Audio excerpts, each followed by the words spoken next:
Hello students, आज हम आपके लिए लेके आए हैं previous year questions of chemical bonding, जो कि आपका पूरी इनऑर्गेनिक का सबसे इंपॉर्टेंट चैप्टर है और इसी के ऊपर आपके सारे इनऑर्गेनिक केमिस्ट्री के चैप्टर्स बेस्ड रहते हैं। चलिए, तो आज हम डिस्कस करते हैं उन क्वेश्चंस को, जिससे आपको ये हेल्प मिलेगी कि कहाँ से क्वेश्चंस पूछे जाते हैं, कौन सा टॉपिक आपके लिए इंपॉर्टेंट है। चलिए स्टूडेंट, तो देखते हैं first question of chemical bonding, that is Which of the following set of molecules will have zero dipole moment? तो बेटा डाइपोल मोमेंट का कॉन्सेप्ट जब भी आए तो आपको याद रखना है, जो भी सिमेट्रिकल मॉलिक्यूल्स होते हैं, सिमेट्रिकल मॉलिक्यूल्स, उनका डाइपोल मोमेंट को हम बेटा म्यू से रिप्रेजेंट करते हैं, उसका होता है जीरो। अब ये सिमेट्रिकल मॉलिक्यूल्स का मतलब क्या है? जिसमें जिनके सराउंडिंग एटम्स जो हैं वो सेम हो, ऐसे मतलब सराउंडिंग एटम्स, और no lone pair is present, no lone pair are present, उसको बोलेंगे हम सिमेट्रिकल मॉलिक्यूल, जिनकी सिमेट्रिकल ज्योमेट्री होती है। तो मेरा फर्स्ट इज अमोनिया। अमोनिया देख रहे हैं आप कि अमोनिया में सिमेट्रिकल मॉलिक्यूल है क्या? चेक करेंगे बेटा कि सराउंडिंग एटम्स तो सेम है, लेकिन there is one lone pair, तो ये आपका सिमेट्रिकल नहीं हुआ। इसका मतलब इसका म्यू जो है वो नॉट इक्वल्स टू जीरो होगा। दूसरा है beryllium difluoride, BeF2। Beryllium difluoride is a symmetrical molecule, क्योंकि इसके पास आपका क्या है कि दो फ्लोरीन है जो कि सराउंडिंग एटम सेम है, लेकिन और इस पे लोन पेयर भी नहीं है, तो दिस इज सिमेट्रिकल और सिमेट्रिकल मॉलिक्यूल है, और इसकी जो शेप होती है दैट इज लीनियर, तो इसका म्यू क्या हो गया? जीरो। वाटर जो है H2O, surrounding atoms are same, 2 hydrogen same है, लेकिन यहाँ पर दो लोन पेयर प्रेजेंट है, तो ये सिमेट्रिकल नहीं है। इसकी एंगुलर ज्योमेट्री भी होती है, ज्योमेट्री इज एंगुलर, तो इसका म्यू भी is not equals to zero. 1,4-डाइक्लोरोबेंजीन, 1,4-डाइक्लोरोबेंजीन, दिस इज पैरा डाइक्लोरोबेंजीन भी बोलते हैं इसको। ये है आपका सिमेट्री, दिख रही है आपको, ठीक है। अगर आप यहाँ से कट करते हो तो उसे कहते हैं POS, तो POS जो है एक प्रेजेंट है इसमें, तो ये क्या हो गया? इसका भी म्यू हो गया जीरो, ठीक है। नेक्स्ट ऑप्शन, तो ये इसमें आपके दो मॉलिक्यूल जो हैं उसका डाइपोल मोमेंट जीरो नहीं है, that is ammonia and water. Second है option B, boron trifluoride, hydrogen fluoride, carbon dioxide, 1,3-डाइक्लोरोबेंजीन। तो देख रहे हो बोरोन ट्राइफ्लोराइड BF3 जो है दिस इज ऑल्सो सिमेट्रिकल, इसके लिए म्यू जो है वो आपका जीरो है। हाइड्रोजन फ्लोराइड HF, ये आपका पोलर मॉलिक्यूल होता है, जो भी पोलर मॉलिक्यूल होता है उनका डाइपोल मोमेंट कभी भी जीरो नहीं होता, ठीक है, तो mu is not equals to zero. फिर है कार्बन डाइऑक्साइड, ये आपका सिमेट्रिकल है, डाइपोल मोमेंट इसका जीरो हो गया, mu is equals to zero. फिर है one three dichlorobenzene, this is also unsymmetrical, one three dichlorobenzene, 1 पर एंड 3 पर, तो this is mu is not equals to zero. Next है नाइट्रोजन ट्राइफ्लोराइड, ये आपका अमोनिया की तरह है, दैट इज नाइट्रोजन ट्राइफ्लोराइड। तो इसमें सराउंडिंग एटम सेम है, बट यहाँ पर भी लोन पेयर प्रेजेंट है, तो this is not symmetrical. Beryllium difluoride BeF2 हम बता ही चुके हैं सिमेट्रिकल है, ठीक है, लीनियर है, तो इसमें नाइट्रोजन ट्राइफ्लोराइड आ गया अनसिमेट्रिकल, तो ये ऑप्शन भी हमारा चला गया। थर्ड ऑप्शन जो है boron trifluoride, yes this is symmetrical molecules, mu is zero. Second is beryllium difluoride BeF2 is a symmetrical, this is also symmetrical, तो mu is equals to zero. Carbon dioxide हमने देख ही लिया कि कितना है बेटा, mu is equals to zero, ये भी सिमेट्रिकल है। 1,4-डाइक्लोरोबेंजीन इज ऑल्सो सिमेट्रिकल। तो इस तरह से आपके सारे ऑप्शन जो है इसमें मिलते हैं आपको, तो ये हो गया आपका आंसर। ये वाला वो ऑप्शन है जिसमें mu is equals to zero है। तो अब हम नेक्स्ट क्वेश्चन देख लेते हैं, that is which of the following is the correct order of dipole moment. Dipole moment का ऑर्डर क्या होगा? एक तो आपको याद रखना है कि सिमेट्रिकल जो मॉलिक्यूल्स हैं उनका डाइपोल मोमेंट 0 होगा, तो H2O सिमेट्रिकल नहीं था, इसका dipole moment non zero, NF3 NH3। एक बार देख लेते हैं, BF3 अगर है तो this is symmetrical, symmetrical molecule trigonal planar इसकी शेप होती है स्टूडेंट्स। तो अगर हम देखेंगे डाइपोल मोमेंट तो बॉन्ड मोमेंट हमें देखना पड़ेगा। बॉन्ड मोमेंट के लिए हम हमेशा क्या यूज करते हैं बेटा कि इलेक्ट्रोपॉजिटिव से इलेक्ट्रोनेगेटिव जो है इसका डायरेक्शन होता है, तो this is bond moment. Similarly here, similarly okay students. तो अगर हम देख रहे हैं तो ये वाला जो इसका रिजल्टेंट है, रिजल्टेंट, इसका रिजल्टेंट जो है म्यू आर का, इसका रिजल्टेंट एक दूसरे को कैंसिल आउट कर रहा है, तो this is the dipole moment is 0। यहाँ पे क्या होगा बेटा, डाइपोल मोमेंट 0 हो गया। वैसे भी मैंने बताया आपको कि BF3 is a symmetrical molecule. अगर हम NH3 की बात करते हैं बेटा तो ये अनसिमेट्रिकल है क्योंकि यहाँ पर लोन पेयर प्रेजेंट है। सिमिलरली NF3,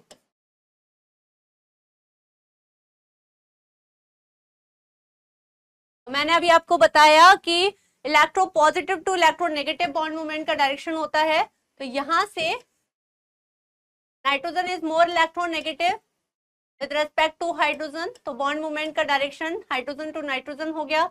और जब भी लोन पेयर होता है तो element to lone pair bond movement का डायरेक्शन होता है।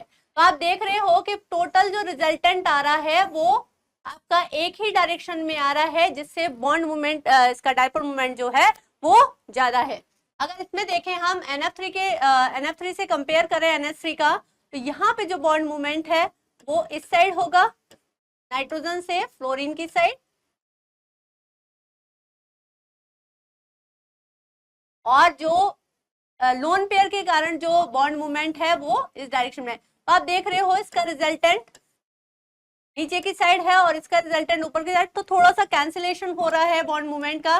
तो इसका भी डाइपोल मूवमेंट नॉन जीरो है, इसका भी डाइपोल मूवमेंट नॉन जीरो है, लेकिन इसका जो है बॉन्ड मूवमेंट या डाइपोल मूवमेंट वो सेम डायरेक्शन में है ड्यू टू बॉन्ड और ड्यू टू लोन पेयर, लेकिन इसका क्या है अपोजिट डायरेक्शन में हो रहा है NF3 में।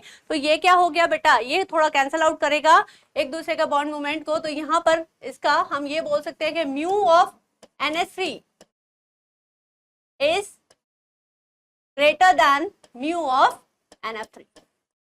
ये काफी बार 12th में भी क्वेश्चन जो है वो पूछा जाता है, 12th में भी आपसे काफी बार पूछा गया है क्वेश्चन। ठीक है, अब बात करते हैं वाटर की। Water is more polar with respect to NH3। तो यहाँ पर बेटा वाटर में देखेंगे तो हमारा यहाँ पर हाइड्रोजन और ऑक्सीजन में काफी डाइपोल मूवमेंट जो पोलर बॉन्ड है वो ज्यादा है, polarity in with respect to nitrogen और हाइड्रोजन और नाइट्रोजन और फ्लोरीन। तो यहाँ पर अगर हम देखेंगे इनफैक्ट आप और इसमें तो नेट जो रिजल्टेंट होगा वो आपका सेम डायरेक्शन में होगा, एक ही डायरेक्शन में होगा, तो म्यू इसका जो है वो नॉन जीरो होगा और वो ज्यादा होगा NH3 और NF3 से। तो वैसे भी आपको बताया कि water is a polar solvent. ठीक है, तो आपका ऑर्डर क्या हो गया, H2O का सबसे ज्यादा, H2O का सबसे ज्यादा, देन होगा NH3, देन होगा NF3, देन होगा BF3। तो what is the answer students, B. ठीक है स्टूडेंट्स, तो डाइपोल मूवमेंट आपने देखा कि एक ऐसा टॉपिक है जो काफी बार पूछा गया है। चलिए next question, which of the following molecules has the maximum dipole movement. फिर से डाइपोल मूवमेंट का क्वेश्चन है। डाइपोल मूवमेंट सबसे ज्यादा किसमें होगा, CO2 is a symmetrical molecule. ठीक है, बता चुके हैं हम। CH4 is also symmetrical.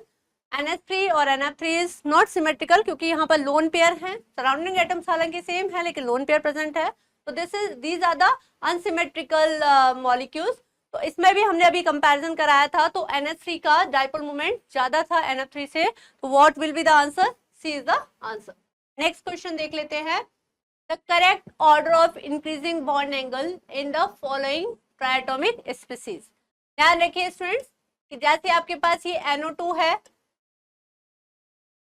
NO2 plus, NO2 एक कोऑर्डिनेट बॉन्ड, एक लोन पेयर।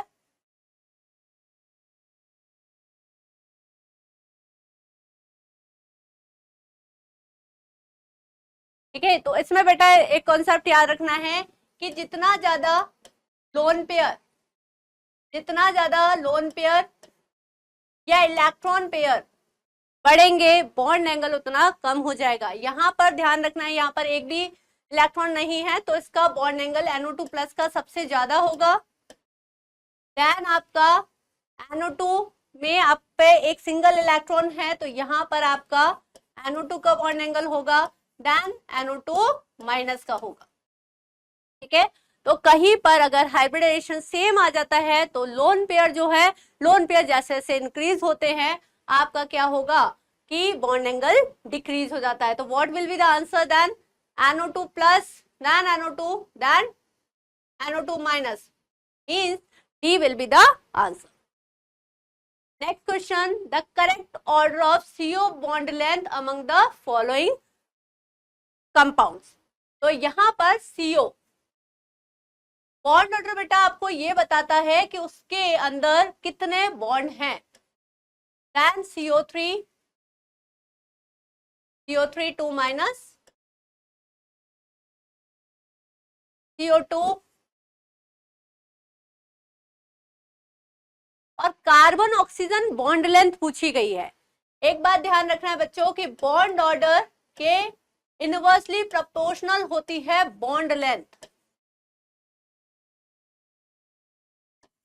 तो आपने देखा कि CO में कितने बॉन्ड्स होते हैं बेटा? CO के बीच में ट्रिपल बॉन्ड होता है, मींस इसका बॉन्ड ऑर्डर हो गया 3।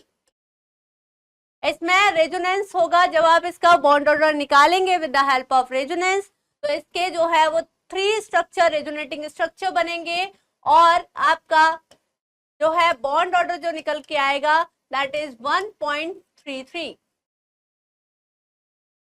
नेक्स्ट, अगर CO में बॉन्ड देखेंगे आप तो CO2 में बॉन्ड ऑर्डर आपका आएगा 2, क्योंकि यहाँ पर जो बॉन्ड है वो कितने हैं बेटा? CO और O के बीच में 2 बॉन्ड हैं। तो हमने बताया कि बॉन्ड ऑर्डर से आप बॉन्ड ऑर्डर निकाल के फिर आप देखेंगे बॉन्ड ऑर्डर जिसका सबसे ज्यादा होगा उसकी बॉन्ड लेंथ सबसे कम हो जाएगी। तो CO की बॉन्ड लेंथ सबसे कम, देन किसकी होगी? CO2 की, और सबसे ज्यादा बॉन्ड लेंथ किसकी आ जाएगी? CO3 2 माइनस की। इसी तरह से इसके ऊपर एक और क्वेश्चन पूछा आता है H2O2 O2 और O3 में सबसे ज्यादा बॉन्ड लेंथ किसकी होगी। तो इस टाइप के क्वेश्चन ध्यान रखने हैं कि bond order is inversely proportional to bond length. तो what will be the order then? What will be the answer? C will be the answer. CO3 का बॉन्ड लेंथ सबसे ज्यादा होगा, then CO2 then CO। Next question देख लेते हैं students. The correct sequence of increasing covalent character is represented by. ठीक है बेटा, इसमें हम फजांस रूल पढ़ते हैं। कोवेलेंट कैरेक्टर को जब भी पता करना है आप फजांस रूल से करते हैं। फजांस रूल क्या कहता है कि जितना ज्यादा कैटायन का साइज छोटा होगा उतना ज्यादा उसका पोलराइजिंग पावर उसकी ज्यादा होगी। पोलराइजिंग पावर जितना ज्यादा होगी उतना ज्यादा उसमें कोवेलेंट कैरेक्टर होगा। तो अगर मैं देखूं Li प्लस, क्योंकि एनायन आपका सेम है तो हम कैटायन से डिसाइड करेंगे। फजांस रूल 2 पे डिपेंड करता है, कैटायन और एनायन। और ठीक है, फजांस रूल किसको बताता है बेटा? Covalent character, covalent character. तो एंड साइज ऑफ एनायन के डायरेक्टली प्रोपोर्शनल होता है। तो एनायन तो आपका सेम है तो आप आ जाते हैं कैटायन पर। LiCl और NaCl में Li प्लस और Na प्लस में साइज किसका बड़ा है, साइज किसका छोटा है? तो कोवेलेंट कैरेक्टर किसका ज्यादा होगा? LiCl। और NaCl में LiCl का कोवेलेंट कैरेक्टर NaCl से ज्यादा होगा। आप बात करते हैं अगर BeCl2 तो BeCl2 B2 प्लस, ठीक है, B2 प्लस जो है B2 प्लस का साइज जो है Li प्लस से छोटा है, तो ये आपका इसमें कोवेलेंट कैरेक्टर और ज्यादा हो जाएगा। या फिर आप चार्ज से भी कर सकते हैं, जितना चार्ज कैटायन पे होगा उसकी पोलराइजिंग पावर उतनी ज्यादा होगी। तो सबसे ज्यादा किसका हो गया बेटा? BiCl2 then LiCl then NaCl। then what will be the answer? BeCl2 then LiCl. This will be your answer C. Covalent character को आप कर लेंगे इस तरह से. चलिए next question, which of the following would have a permanent dipole moment. Again आपका dipole moment आ गया.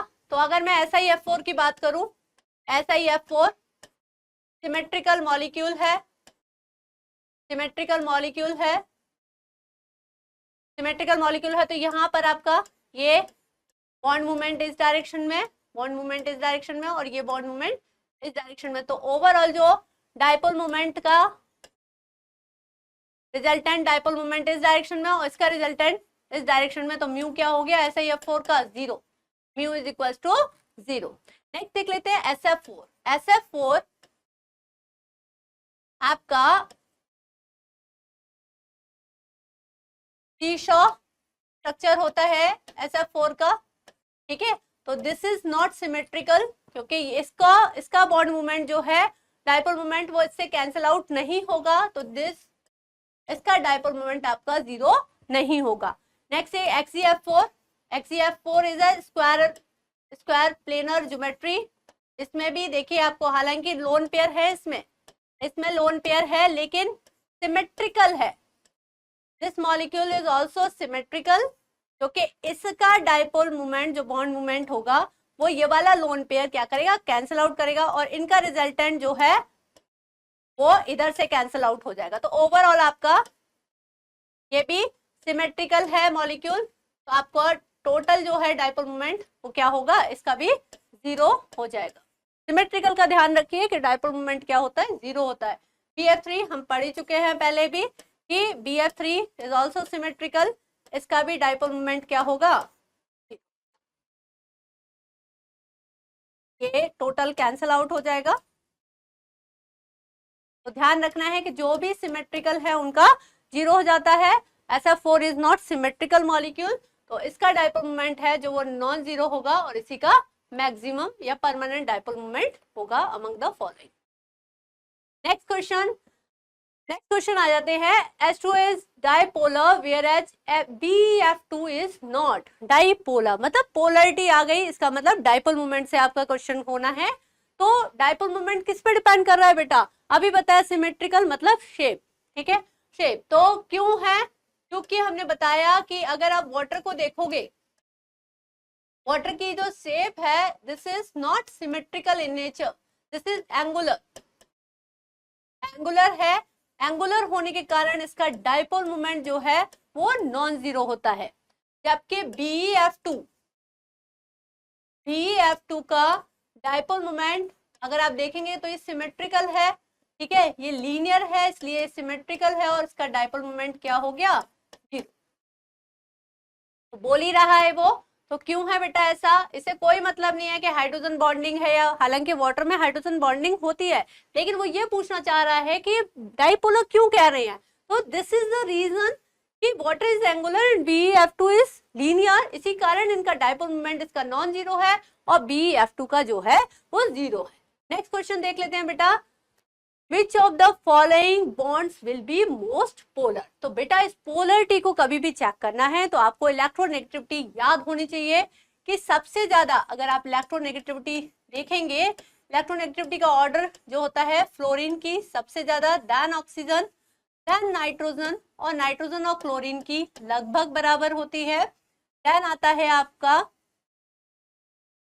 Br, फिर आता है आपका आयोडीन, सल्फर, कार्बन, देन आता है आपका फॉस्फोरस, और हाइड्रोजन की लगभग बराबर होती है. अगर वैल्यू याद रखना चाहते हैं तो दैट इज 4, 3.5, नाइट्रोजन और क्लोरीन की 3, this is 2.8, this is 2.51 and this is 2.1.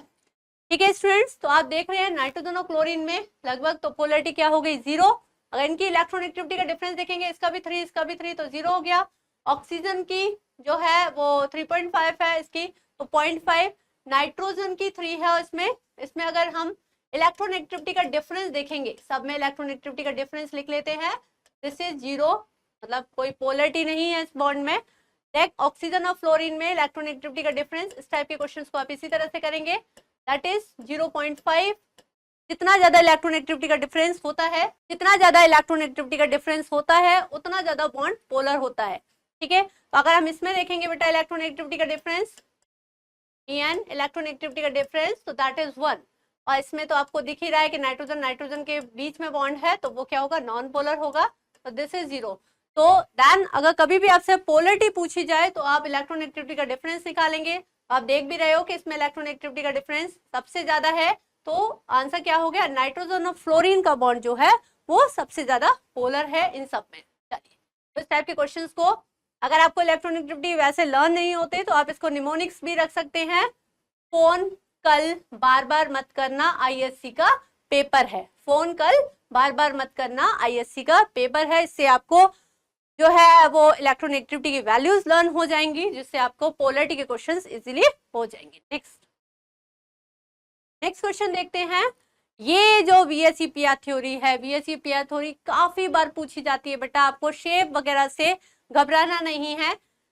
PCl5 की आपको पता है कि इस तरह से शेप होती है, इसे कहते हैं हम TBP, that is trigonal planar. इसकी शेप है TBP। SF6 में आपका सारे बॉन्ड इक्वल होते हैं, जबकि PCl5 में जो है वो एक्सियल बॉन्ड जो हैं ये दो, ठीक है, ये लॉन्गर होते हैं और ये इक्वेटोरियल बॉन्ड जो है वो शॉर्टर होते हैं। लेकिन SF6 में सारे के सारे जो बॉन्ड्स हैं वो इक्वल लेंथ के होते हैं। की शेप होती है बेटा ऑक्टाहेड्रल।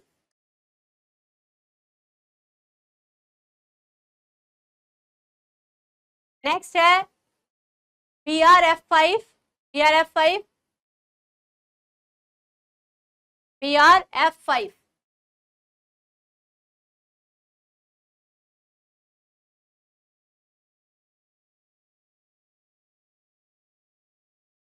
BRF5।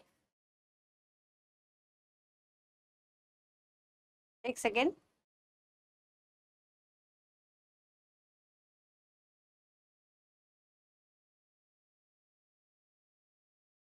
नेक्स्ट है आपका BRF5। इसका स्ट्रक्चर देखते हैं।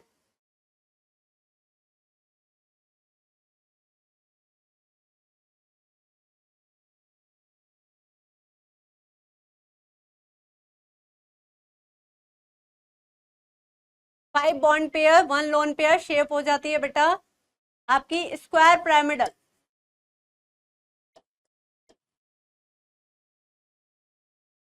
Square pyramidal. नेक्स्ट है BF3। BF3 की शेप होती है ट्राइगोनल प्लेनर। Trigonal planar.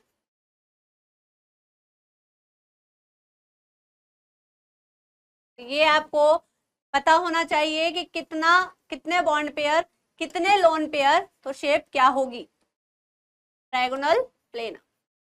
तो ये आपको अगर पता होगा VSEPR थ्योरी से तो ये आपके क्वेश्चंस इस तरह से हो जाएंगे। तो PCl5 is TBP, trigonal bipyramidal. A का फोर्थ,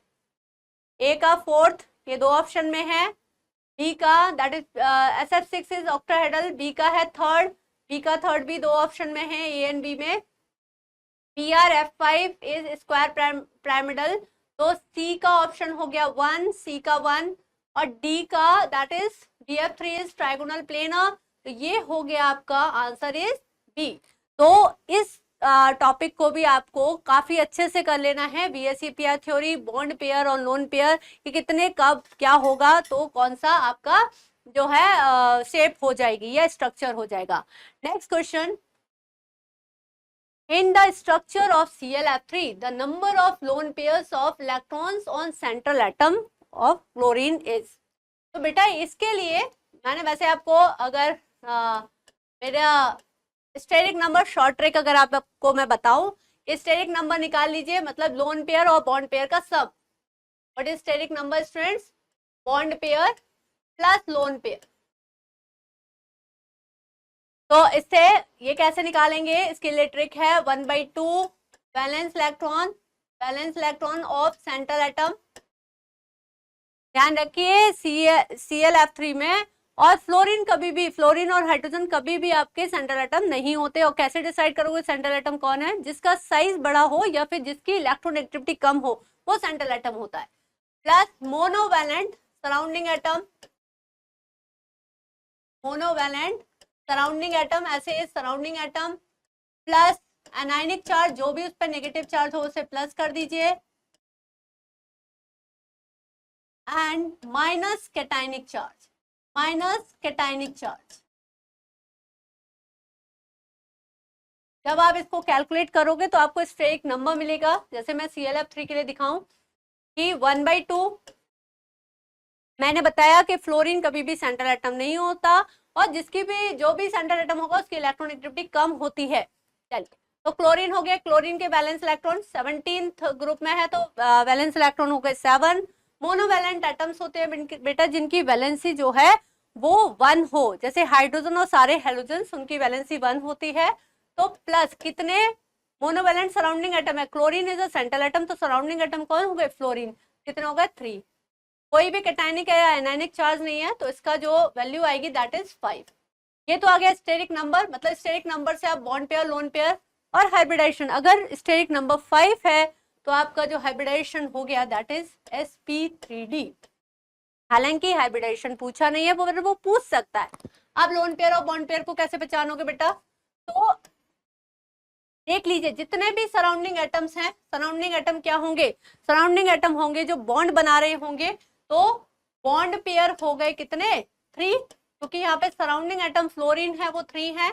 अब 5 में से 3 गए तो लोन पेयर जो बचे टोटल, क्योंकि bond pair plus lone pair is equal to 5 है, तो ये हो गया 2। मतलब 3 बॉन्ड पेयर 2 लोन पेयर। जब भी 3 बॉन्ड पेयर और 2 लोन पेयर होंगे तो VSEPR थ्योरी के अकॉर्डिंग जो है आपका 3 bond pair, sorry 3 bond pair and 2 lone pair, तो शेप हो जाएगी 3 बॉन्ड पेयर और 2 लोन पेयर। शेप, इस शेप को बोलते हैं आ टी शेप, ये हो जाती है टी शेप। अब क्या बोल रहा है वो, क्या पूछा है? The lone pairs of electrons on central atom chlorine, chlorine पे कितने लोन पेयर दिख रहे हैं? इसी से निकाल लिया आपने, कितने हैं? 2, तो 2 विल बी द आंसर। तो इस टाइप के क्वेश्चन काफी बार पूछे गए हैं, इस ट्रिक को याद रखिए।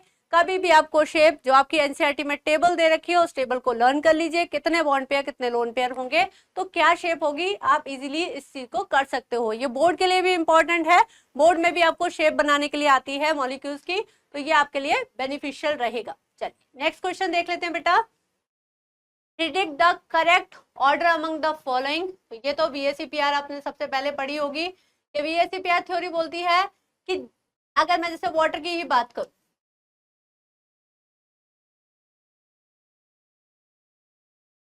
कोई मुझसे बोले कि मैम इसको आपने ऐसे क्यों नहीं बनाया, हम इसको लीनियर भी तो बना सकते थे, क्यों इसने ऐसे ही आपने एंगुलर शेप बनाई है वाटर की, क्यों आपने एंगुलर शेप बनाई है? तो इसका रीजन क्या है बेटा? क्योंकि यहाँ पर लोन पेयर में काफी ज्यादा रिपल्सन होता है, तो ये रिपल्सन के कारण ये शेप जो है कि मिनिमम रिपल्सन फील हो मॉलिक्यूल को, तो उस तरीके की शेप ले लेती है। इसीलिए सबसे ज्यादा रिपल्सन होता है लोन पेयर में। क्या लोन पेयर में क्यों होता है? क्योंकि बेटा यहाँ पर एक ही न्यूक्लियस इस लोन पेयर को, इन दोनों लोन पेयर को संभाले हुए, तो रिपल्सन ज्यादा होगा, जबकि लोन पेयर बॉन्ड पेयर में उससे कम। और बॉन्ड पेयर में, बॉन्ड पेयर ये जो 2 बॉन्ड पेयर हैं उसमें सबसे कम रिपल्सन होगा, तो इसका रिपल्सन का ऑर्डर क्या हो जाएगा? लोन पेयर में सबसे मैक्सिमम रिपल्सन होता है, देन आपका लोन पेयर बॉन्ड पेयर में, और सबसे कम रिपल्सन होता है बॉन्ड पेयर में। इसीलिए जब केवल बॉन्ड होते हैं, केवल बॉन्ड पेयर्स होते हैं, लोन पेयर नहीं होते, तो उसकी रेगुलर ज्योमेट्री होती है, सिमेट्रिकल ज्योमेट्री होती है। लेकिन लोन पेयर और बॉन्ड पेयर साथ में आ जाते हैं तो उसकी डिस्टॉर्टेड ज्योमेट्री हो जाती है। ठीक है स्टूडेंट, तो इसमें क्या आंसर हो जाएगा? लोन पेयर सबसे ज्यादा, then lone pair bond pair, then bond pair. So C will be the answer. Next question देख लेते हैं, which of the following is not isostructural with SiCl4। SiCl4 की टेट्राहेड्रल शेप होती है, कोई भी इसमें लोन पेयर नहीं है, रेगुलर ज्योमेट्री है। HCl तो केस में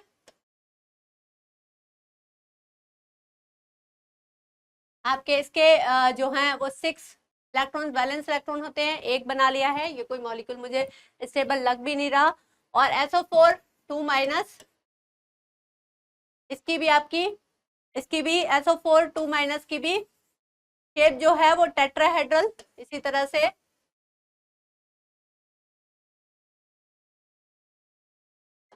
टेट्राहेड्रल ज्योमेट्री होती है। PO4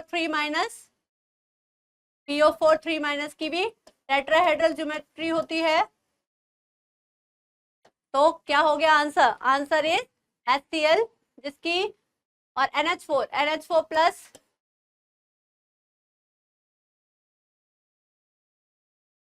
NH4 प्लस की भी टेट्राहेड्रल 4 बॉन्ड्स sp3 हाइब्रिडाइजेशन, तो ये टेट्राहेड्रल ज्योमेट्री ही होती है। तो आपका आंसर क्या हो गया? जिसकी टेट्राहेड्रल ज्योमेट्री नहीं है दैट इज HCl।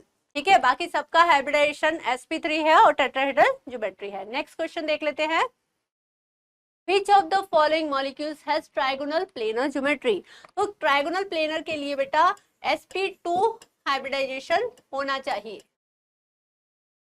तो Br3 इसका sp3 होता है NH3 का, ठीक है, क्योंकि 3 बॉन्ड पेयर है, 1 लोन पेयर है। PCl3 3 bond pair 1 lone pair, इन दोनों की शेप पिरामिडल हो जाएगी। IF3 ये ClF3 की तरह है, मतलब टी शेप। और Bf3 is a trigonal planar, क्योंकि इसका हाइब्रिडाइजेशन क्या होता है? sp2 होता है, जो मैंने अभी फॉर्मूला बताया था उसमें आप पुट कीजिए, स्टेरिक नंबर निकालिए and you will get the answer of this question. ठीक है, तो sp2 हाइब्रिडाइजेशन Bf3 में है, तो इसी का ट्राइगोनल प्लेनर ज्योमेट्री होगी। Next question, the BCl3 is planar molecule where NCl3 is pyramidal. ठीक है, तो BCl3 Bf3 की तरह है। BCl3 इसमें कोई लोन पेयर नहीं है, जबकि NCl3 में 3 bond pair and 1 lone pair आ गई। तो जहां पर 3 बॉन्ड पेयर 1 लोन पेयर होता है उसकी शेप हो जाती है पिरामिडल, ये बोल भी रहा है, और इसकी हो गई ट्राइगोनल प्लेनर।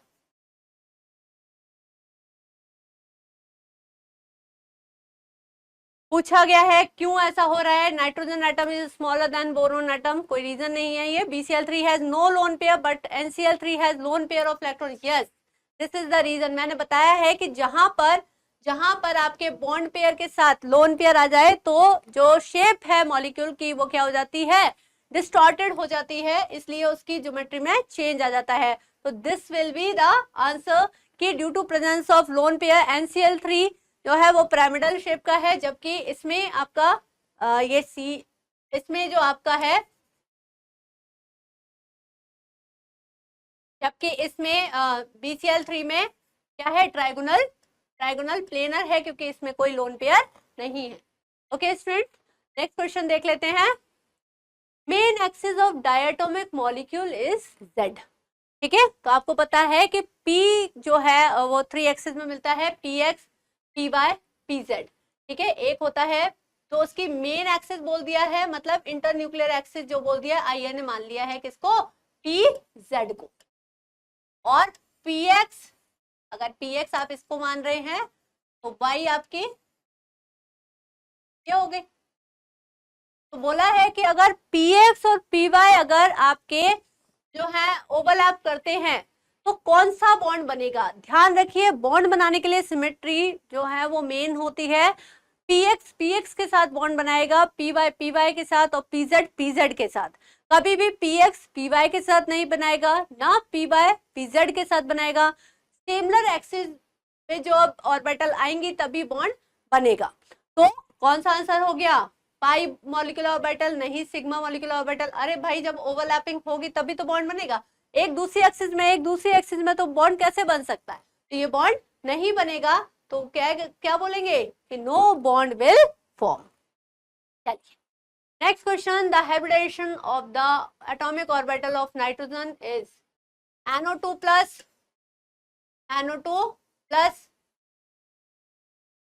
NO2 माइनस, और ये आपका NH4 प्लस। तो इसका sp, इसका sp2 और इसका sp3, तो क्योंकि ये आपका हो गया इस तरह से,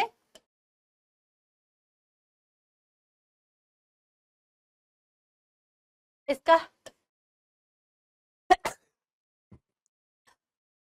सॉरी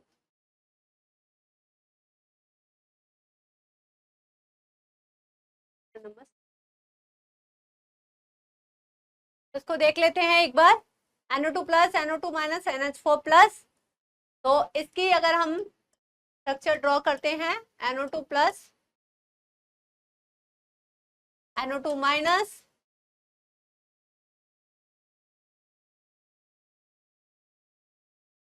और आपका NH4 प्लस।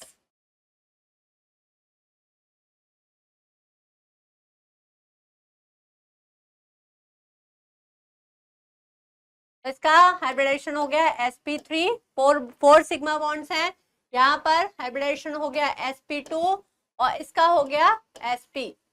तो देख लीजिए NO2 प्लस में क्योंकि 2 सिग्मा है, इसमें 2 सिग्मा एक लोन पेयर है NO2 माइनस में, और आपका इसमें NO2 प्लस NO3 माइनस है, sorry NO2 plus NO3 minus है।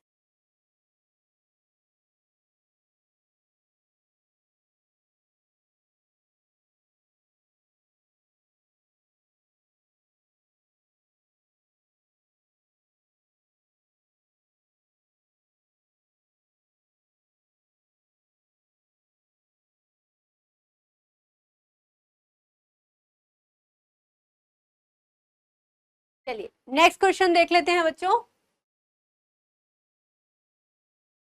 NO2 plus, NO3 minus and NH4 plus. NO2 plus हो गया आपका स्ट्रक्चर, NO3 माइनस,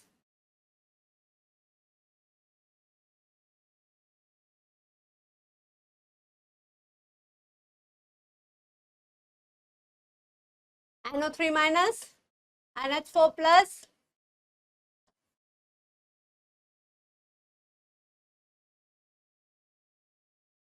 इसका हाइब्रिडाइजेशन हो गया sp, 2 सिग्मा बॉन्ड है, इसका हाइब्रिडाइजेशन हो गया 1 2 3 दैट इज sp2, और इसका हाइब्रिडाइजेशन हो गया 4 सिग्मा बॉन्ड्स आर प्रेजेंट, तो NH4 में हो गया sp3। तो what will be the answer?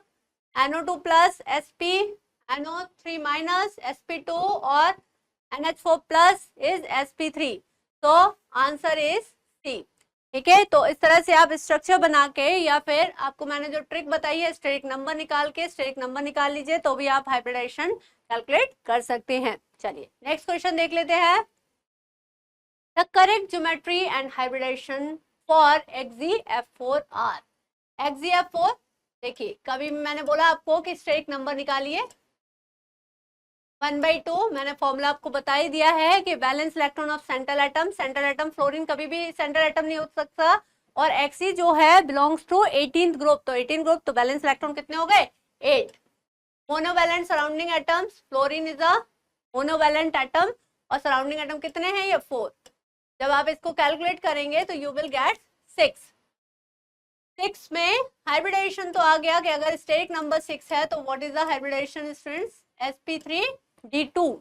अब sp3d2 हो गया, और शेप बॉन्ड पेयर और लोन पेयर निकाल लीजिए। बॉन्ड पेयर मैंने बताया कि जो सराउंडिंग एटम्स हैं दीज आर बॉन्ड पेयर, तो कितने हो गए? 4 बॉन्ड पेयर हो गए और 2 लोन पेयर प्रेजेंट हो गए। ये क्या हो गया?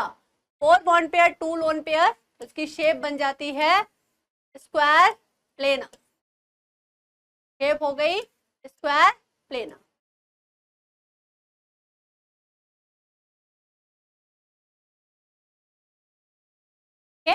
तो what is the answer student then? Square planar and sp3d2 hybridisation. ठीक है, तो इस तरह से आप इस वाली ट्रिक को यूज कर सकते हैं for calculation of hybridization and for calculation of shape and structure. Next, identify a molecule which does not exist. कैसे पता करोगे? Simple bond order. Bond order जब आप निकालोगे, ठीक है, मॉलिक्यूलर ऑर्बिटल थ्योरी से, तो मॉलिक्यूलर ऑर्बिटल थ्योरी में आपको पता है कि जब number of electron less than 14 है, लेस देन 14 और इक्वल्स टू 14 है, तो हमारा जो इलेक्ट्रॉनिक कॉन्फ़िगरेशन होता है sigma 1s star, sigma 2s star, pi 2px is equals to pi 2py, then sigma 2pz, फिर आता है आपका pi star 2px is equals to pi star 2py, then आता है आपका sigma 2pz. ठीक है, तो ये वाला electronic configuration for molecular orbital theory, ये वाला आपका फॉलो होता है. हाइड्रोजन हीलियम जो है He, कितने इलेक्ट्रॉन होते हैं इसमें? 2. टोटल इलेक्ट्रॉन He2 में कितने हो गए जब उसने मॉलिक्यूल बनाया? He2 में हो गए 4. तो 4 इलेक्ट्रॉन्स को आपको फिलिंग करनी है, तो सिग्मा 1s की एनर्जी कम होती है, तो 2 इलेक्ट्रॉन इसमें चले गए. फिर आपका क्लॉकवाइज एंटी क्लॉकवाइज 2 इसमें, तो ये हो गया जितने. और बॉन्ड ऑर्डर क्या होगा? Bond order is equals to number of electron in bonding molecular orbital. जिनमें स्टार नहीं होता उनको हम बॉन्डिंग मॉलिक्यूलर ऑर्बिटल बोलते हैं, और जिनमें स्टार है उन्हें हम एंटी बॉन्डिंग मॉलिक्यूलर ऑर्बिटल बोलते हैं. बॉन्ड ऑर्डर का फॉर्मूला होता है बेटा Nb minus Na upon 2, where Nb is number of electron in bonding molecular orbital and Na is number of electron in anti bonding molecular orbital. कितने हैं? 2 इसमें, 2 इसमें, मतलब 2 minus 2 upon 2, ये क्या आ गया? 0. जहां पर भी बॉन्ड ऑर्डर 0 आ जाए मतलब वो मॉलिक्यूल एग्जिस्ट नहीं करता. ठीक है, मॉलिक्यूल डज नॉट एग्जिस्ट. जब भी बॉन्ड ऑर्डर 0 आए molecule does not exist. Fraction में आए तो वो स्टेबल नहीं होता लेकिन एग्जिस्ट करेगा. ठीक है, Li2 का आप निकाल लेंगे. Li2 में आपका 3 और 3 6 इलेक्ट्रॉन्स होंगे, तो 2 इसमें, 2 इसमें, 2 इसमें. ठीक है, तो क्या हो गया? अगर Li2 का निकालेंगे हम तो 2 इलेक्ट्रॉन इसमें और ले लीजिए, क्योंकि1 Li में 3 इलेक्ट्रॉन्स होते हैं, 6 हो गए. तो Nb कितने हो गए? 4, और Na हो गए आपके 2. तो 4 minus 2 that is bond order. अगर आप Li2 का निकालोगे, बॉन्ड ऑर्डर ऑफ Li2 ये आ जाएगा 4 minus 2 upon 2, दैट इज ये हो गया 2/2, आ गया 1. Li2 का 1. सिमिलरली C2 का निकालोगे, C2 में भी आपका कितने हो गए? 12. तो 12 इलेक्ट्रॉन, 2 इसमें, 2 इसमें, 2 इसमें और 2 इसमें, फिर 1 1. अगर मैं कार्बन का निकालना चाहती हूँ C2 का, तो 12 इलेक्ट्रॉन हो गए, मुझे 12 फिलिंग करनी पड़ेगी. 6 7 8 9 10. ध्यान रखिए इसकी जो है वो सिमिलर एनर्जी है, सेम एनर्जी है, तो आप पहले एक एक फिलिंग करेंगे. ठीक है, ये हो गए आपके 8 9 10 11 12. तो C2 का बॉन्ड ऑर्डर निकालने के लिए, bond order of C2, number of electron in bonding molecular orbital 2 to 4 to 6 to 8.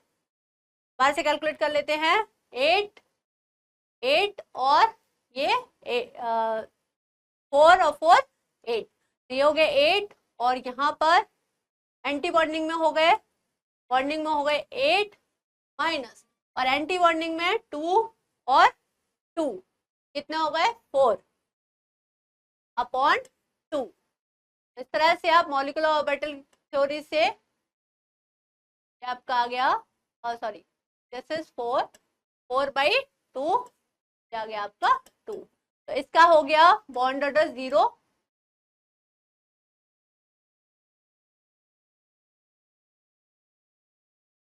तो इसका बॉन्ड ऑर्डर आ गया आपका 0, एलाइड 2+ का बॉन्ड ऑर्डर आ गया 1, इसका बॉन्ड ऑर्डर आ गया 2, और ऑक्सीजन का इसी तरह से 16 इलेक्ट्रॉन के लिए आप दूसरे बस 16 के लिए क्या होता है स्टूडेंट्स कि ये जो इसकी एनर्जी है वो π2px π2py से कम हो जाएगी। तो इसका जब आप इस तरह से फिलिंग करेंगे 16 इलेक्ट्रॉन की तो बॉन्ड ऑर्डर आ जाएगा इसका 2। ठीक है, तो जिसका बॉन्ड ऑर्डर 0 होता है वो मॉलिक्यूल एग्जिस्ट नहीं करता तो वो कौन सा आंसर हो गया He2। नेक्स्ट देख लेते हैं, the correct order of the following species is. तो बेटा इसके लिए मैं आपको शॉर्ट ट्रिक बता रही हूँ जिससे आप इन क्वेश्चंस को इजीली कर सकते हो ऑक्सीजन वालों को और बॉन्ड ऑर्डर वाले के लिए। ध्यान रखिए, बॉन्ड ऑर्डर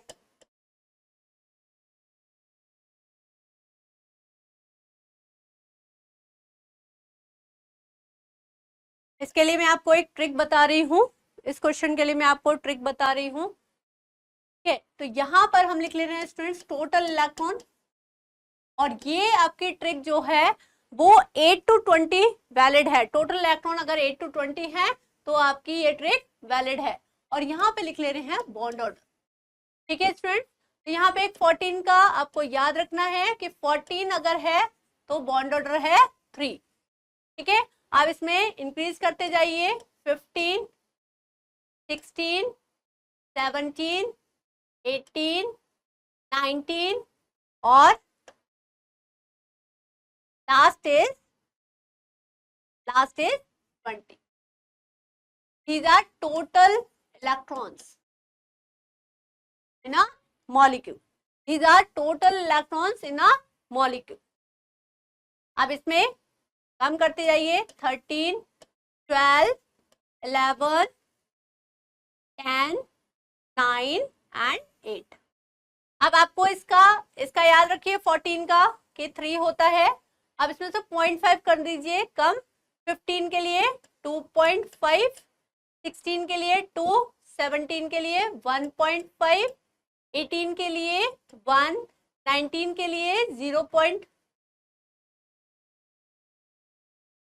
19 के लिए 0.5 एंड 20 के लिए 0। ठीक है, सिमिलरली 13 के लिए 2.5, 12 के लिए 2, 11 के लिए 1.5, 10 के लिए 1, 9 के लिए 0.5 एंड 8 के लिए 0। तो इस तरह से आप इस ट्रिक से ये वाले क्वेश्चन इजीली कर सकते हो। नहीं तो आपको अगर सब्जेक्टिव में पूछा था तो आपको मॉलिक्यूलर ऑर्बिटल थ्योरी पूरी डिटेल में डिस्कस करनी होगी। चलिए तो हम देखते हैं O2 किस किस मॉलिक्यूल का है। तो पहले हम देख लेते हैं O का है, O2 प्लस का है, O2 माइनस का है और आपका O2 2 प्लस का है। तो O2 प्लस, O2 में होते हैं कितने 16 इलेक्ट्रॉन, तो O2 प्लस में कितना होगा, टोटल इलेक्ट्रॉन लिख लिए मैंने, टोटल इलेक्ट्रॉन इसमें होगा कितने 15, इसमें होगा 16 plus 1 electron that is 17, O2 plus 2 electron मतलब 16 होते हैं, 2 चले गए, 2 लॉस कर दिए तो कितने हो गए 14। ठीक है, तो इसका बॉन्ड ऑर्डर आ गया 3, बॉन्ड ऑर्डर लिख लीजिए, इसका बॉन्ड ऑर्डर आ गया 3। फिर आता है 15, 15 पर आ गया कितना 2.5 और 17, 17 पर आ गया स्टूडेंट 1.5। ठीक है, तो O2 2 प्लस का बॉन्ड ऑर्डर सबसे ज्यादा, देन आपका O2 प्लस का, देन आपका O2 माइनस का। आपसे बॉन्ड ऑर्डर का ही ऑर्डर पूछा गया है तो O2 प्लस का सबसे ज्यादा दैट इज 3, फिर O2 प्लस का that is 2.5 and then O2 minus का दैट इज 1.5। तो what will be the answer students, B. इस तरीके के क्वेश्चंस कभी भी आपसे पूछे जाए तो आप इस ट्रिक को लेकर आप इनको बॉन्ड ऑर्डर वाले क्वेश्चंस को कर सकते हैं। नेक्स्ट क्वेश्चन देख लेते हैं 21, the correct order regarding the electronegativity of hybrid orbitals. ठीक है, तो बेटा याद रखना है कि इलेक्ट्रोनेगेटिविटी अगर हाइब्रिड ऑर्बिटल की कभी भी पूछी जाए तो is directly proportional to the percentage of S character. ये क्यों होता है स्टूडेंट? क्योंकि जितना ज्यादा एस कैरेक्टर ज्यादा होगा उतना ही इलेक्ट्रॉन एस जो सब सेल है वो आपकी कहाँ पे मिलती है? न्यूक्लियस के पास मिलती है। जितना ज्यादा एस कैरेक्टर होगा उतना ज्यादा वो इलेक्ट्रॉन को है वो अट्रैक्ट करेगी।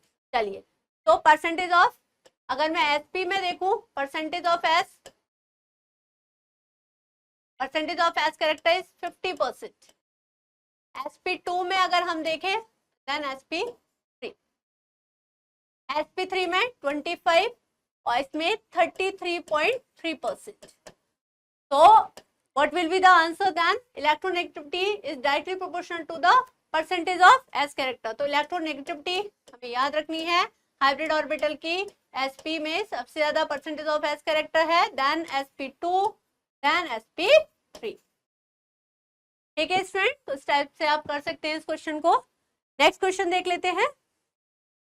Next question that is which of the following has P pi d pi bonding. इसमें तो आपको स्ट्रक्चर बनाना पड़ेगा, इनफैक्ट आपको काफी, लेकिन हम एक ट्रिक से बता देते हैं कि देखिए जब भी P pi d pi bonding पूछी जाए तो जनरली क्या होता है कि जो एलिमेंट पीरियड 2 से बिलोंग करते हैं, कौन कौन से? Lithium, beryllium, boron, carbon, nitrogen, oxygen, chlorine, neon तो बॉन्ड बनाता ही नहीं है।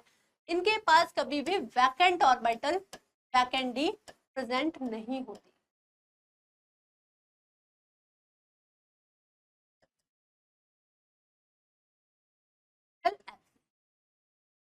तो जब वैकेंट डी ऑर्बिटल प्रेजेंट है ही नहीं तो वो p pi d pi bond कभी नहीं बनाएगा। ये पीरियड 2 के एलिमेंट्स हमेशा पी पाई, अगर ये मल्टीपल बॉन्ड बनाएंगे तो पी पाई बॉन्ड बनाएंगे। क्या नाइट्रोजन ग्रुप पीरियड 2 से बिलोंग करता है? यस। ठीक है, तो ये कभी भी पी पाई डी पाई नहीं बनाएगा। सल्फर नहीं करता, वो थर्ड पीरियड से करता है। बोरॉन, यस, बोरॉन भी इसमें आ गया। Carbon is also belongs to period 2। तो ये तीनों कभी भी पी पाई डी पाई नहीं बनाएंगे। तो ये क्या हो गया बेटा? एस जो है S belongs to third period, तो ये वाला जो है वो p pi d pi form कर सकता है। इस टाइप के क्वेश्चंस को आप इस तरह से करेंगे कि आप देख लेंगे कि अगर पीरियड 2 से बिलोंग कर रहा है तो P pi d pi bond कभी नहीं बनेगा, क्योंकि उसके पास वैकेंट डी ऑर्बिटल होती ही नहीं। नेक्स्ट क्वेश्चन देख लेते हैं। In which of the following ionization process the bond energy increases and the magnetic behavior changes from paramagnetic to diamagnetic? तो मैं यहाँ पर भी बेटा एक क्वेश्चन, एक कॉन्सेप्ट बता रही हूँ। पैरामैग्नेटिक कब होगा, ठीक है, जब भी, और डायामैग्नेटिक कब होगा। वैसे तो आपको इस क्वेश्चन को भी एमओटी से करना होता है, मॉलिक्यूलर ऑर्बिटल थ्योरी से, पर यहाँ पर एमओटी की काफी सारी ट्रिक्स दी गई हैं जिससे आप इन क्वेश्चंस को इजीली कर। पैरामैग्नेटिक होता है बेटा जब ऑड इलेक्ट्रॉन हो, ठीक है, टोटल इलेक्ट्रॉन जो हो, टोटल इलेक्ट्रॉन जो सम है वो क्या हो? ऑड।